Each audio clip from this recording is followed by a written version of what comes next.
the urge to drink just went away. Right. And I quit absolutely cold turkey. Right. And then found out I was pregnant and had my son, who was just the absolute apple of my eye. That really was the huge turning point for me in my life. That was when I really started to experience joy and really started to think that, I believe in an afterlife. I believe in guardian angels. And it was kind of like the feeling that something was looking out for me, because I clearly would have drank myself to death. I was on that road. Really? I was educated enough to know the how harmful it was to drink when you're pregnant. Yeah. Like I said, before I even knew I was pregnant or took the pregnancy test, I quit drinking. And 9 months later... This is how many years ago now? How old's your son? My son will be 13 on Sunday. Hey, okay. Yeah. So that, like I said, the urge to drink went away. And the only thing I can describe it as something said, hey, wake up. This is what we're going to give you. We're going to give you this beautiful life. Get your act together, and maybe you can experience some joy here.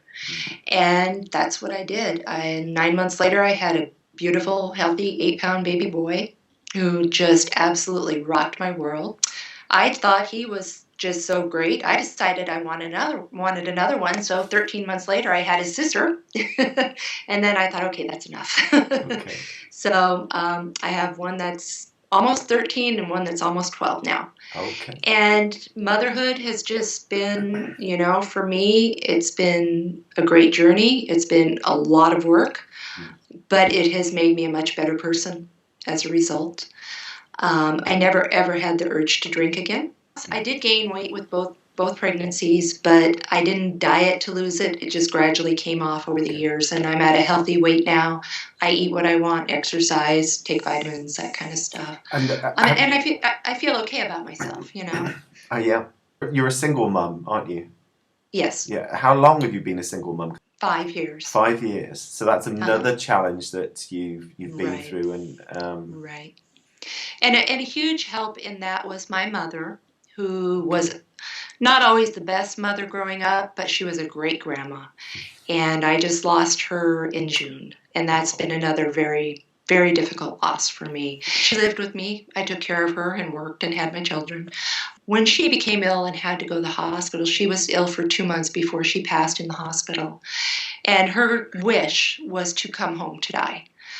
She was 83 and extremely, she smoked all her life, had severe emphysema and needed special breathing apparatus to live.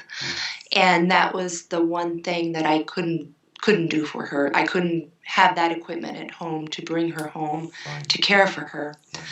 But my mother was such a fighter. She was such a strong woman. If she had never smoked, she probably would have lived to be 100 or more. She was probably the strongest person I ever knew. As I saw her struggling with life and not wanting her to suffer, but not wanting her to go, I think one of the hardest things I had to do was a nurse told me, I think she's just hanging on for you. I think she's just hanging on because she doesn't want to leave you.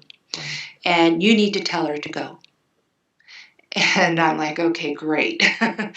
And so I prepared myself and I went up to the hospital and I sat with her, and she was more or less kind of in and out of it, not really coherent, but I knew she could hear me. And I sat with her for about an hour and I said, Mom, I know you've had a hard fight and I'm so proud of you, but it's okay to go. I'll be okay. It's okay. And I just cried, and I'm going to cry now. And I held her hand and, stroked her hair. And I told her it was okay and I'd see her on the other side. And came home, and about an hour later I got a phone call that she'd passed over. And so that kind of brings me up to the current of losing her.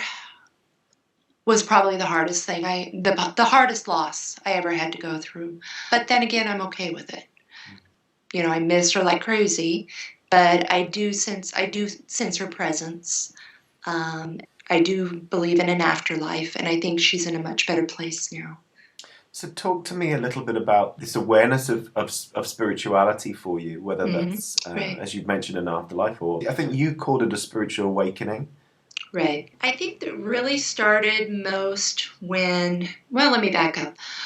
I believe in hauntings, and I do believe that I was haunted as a child. I was extremely scared and extremely insecure, and fearful of everything. Then when my brother's house burned down, I knew something was happening. It was almost, they call it gut feeling, sixth sense, gut instinct. And I've had a lot of experiences like that where I don't really know what's going to happen, but I know something's going to happen. I didn't really understand that as a child, but as I've gotten older and studied and learned more and talked to other people who've had similar experiences, it made a lot more sense to me. Right. And I think the real big one was when my brother's house burned down. I knew something was happening, but I just didn't know what. At the precise time, or just before it happened? It was the whole entire night. I couldn't, I knew I was nervous. I was edgy. I didn't know what was wrong. Yeah. And I couldn't sleep, and, I was up and down all night. I just knew something was going to happen. And that was my first real, wow experience. Yeah. And I've had many more after that, but that was the first one. And I can believe that. And there's many, many documented cases of this. And I think certain people are able to tune into the frequency of these happenings, of what's occurring within my own life.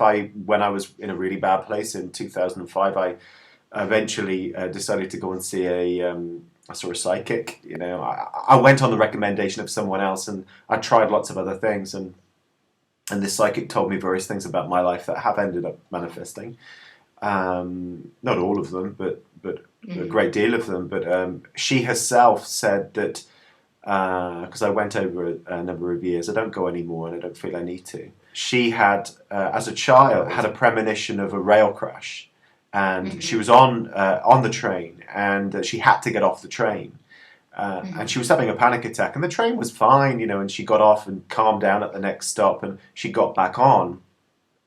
A week later, she was on the same train, and that train derailed, and it was a terrible train accident, and many people were killed. I think it's the 1957, is it the Lewisham train crash? I'm not sure. I might edit it underneath the video. And she survived that, and I think, I'm not sure if 100 people died, and so she was able to tune into that energy a week before it happened. And from that, she just thought she was strange. It wasn't until her 30s did she start to realise and embrace that she had some ability, there was something, because this had happened at other times. So whether we call this a psychic power or whatever, it's quite possible that we were all born with this. Some people are just exceptionally sensitive to it, and it might be that you are in that way.